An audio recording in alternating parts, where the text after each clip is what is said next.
alternator or upgrade battery first? High output alternator, upgrade battery. Parker, what do you think on that, sir? That's a really good question. I would say if you just need a bit of extra headroom, doing a battery is often the easiest thing to do. Of course, you want to be careful if you're putting it inside your vehicle, of course, but It needs stuff to explode. Go boom. exactly. Is that Ernie playing? That being said, if you have the time and the expertise and you can afford to do it all, I mean, having that foundation is really the proper way to go.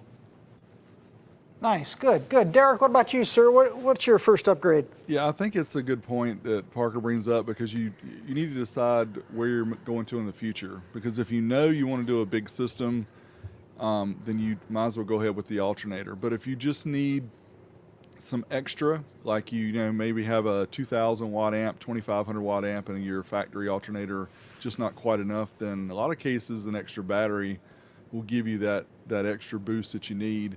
But if you're planning on going, bigger than that, then I would say you definitely need to consider not only the high output alternator, but then what type of battery system you're going to use. And there's so much complexity out there these days with lithium and what chemistry to use and what brand to use and whether you want to do it DIY or whether you want to buy something that's already done.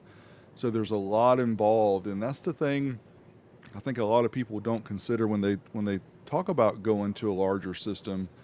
Is I might spend $1,200 on an amplifier, but you have to be prepared to spend at least that much or more on your electrical system, because you can't create power out of the sky. You have to have the power to create the power.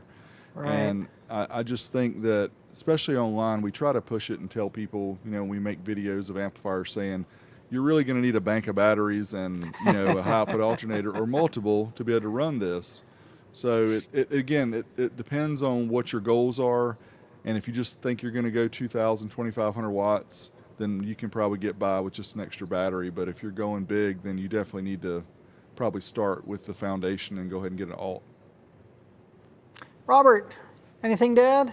Yeah, I would agree with everything they said, with the exception of what realistically you can do power-wise. Under 5,000 watts, I think you could probably get a pretty nice lithium bank and kind of sidestep the alt if you need to.